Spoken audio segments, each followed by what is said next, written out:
Destination आज ही शुरू नहीं हुआ, पहले से भी है। हमारे लाला को नामकरण भी डेस्टिनेशन भयो, गौशाला में जाकर के। उससे ज्यादा पवित्र स्थान और हो क्या सकता है। लेकिन स्थान का चयन हम कैसा कर रहे हैं, ये उस पर निर्भर करता है। जैसे स्थान पर आप संस्कार कराओगे बालक में, वैसे संस्कार आएंगे। आजकल सारे संस्कार होटल में हो रहे हैं। बर्थडे पार्टी तो होटल में, रिंग सेरेमनी तो होटल में, वेडिंग एनिवर्सरी होटल में, सब काम उनमें हो रहे हैं। और होटल की क्या परंपरा है? होटल का अर्थ क्या है?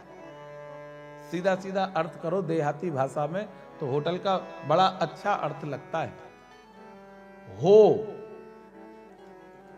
क्या हो? तब तो यहां रुको, ये नहीं है तो टल। हो मनी तो रुको, नहीं तो टल, यहां से भाग। उसका नाम होटल। Give and take. तो जैसी जगह तुम संस्कार कर रहे हो वैसे ही तुम्हारे बच्चों में संस्कार आ रहे हैं। तुम पे कुछ है तो तुम हमारे माई बाप, नहीं तो चलो जाओ अनाथालय में, जाओ वृद्धाश्रम में, वहीं रहो जाकर के। हमें तुम्हारी जरूरत नहीं है, तुम्हें हमारी जरूरत नहीं है। पहले संस्कार होते थे कहां? धर्मशाला में, है जो धर्म से बनी है, धर्म के पैसों से बनी है, वहां जाकर के संस्कार होते थे। मंदिर में जाकर के ब्याह होते थे। अब ना मंदिर में होता है ना धर्मशाला में होता है, अब तो रिसोर्ट में हो रहा है, होटल में हो रहा है। इसलिए मैं तो कई बार कहता हूं कथाओं में, जिनको रिसोर्ट बनाने हैं, धनवान लोग हैं, बड़े बड़े होटल बनाने, तो ऐसे होटल मत बनाओ, रिसोर्ट बनाओ। काव रिसोर्ट, गाय का, उस रिसोर्ट की ऐसी व्यवस्था हो कि उस रिसोर्ट में गौ माता विचरण करें।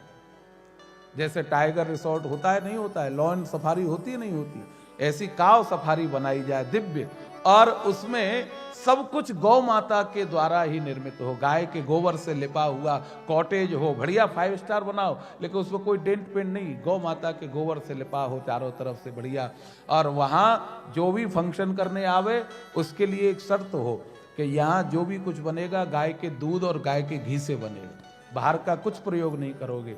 यहाँ गाय के घृत से आहुति डाल करके विवाह का होम होगा, पवित्र वातावरण में, सात्विक वातावरण में। उसको 5 स्टार कैटेगरी का बनाओ, 7 स्टार का बनाओ, लेकिन उसमें व्यवस्था आध्यात्मिक रखो, गौ माता से संबंधित रखो। ऐसे रिसोर्ट में, ऐसी जगह आकर के जब विवाह होंगे, जब नामकरण संस्कार होंगे, हमारे बच्चों के कोई भी संस्कार का कार्य ऐसी पवित्र स्थल पे होगा, तो उसके प्रभाव से बच्चों में भी वो संस्कार आएंगे।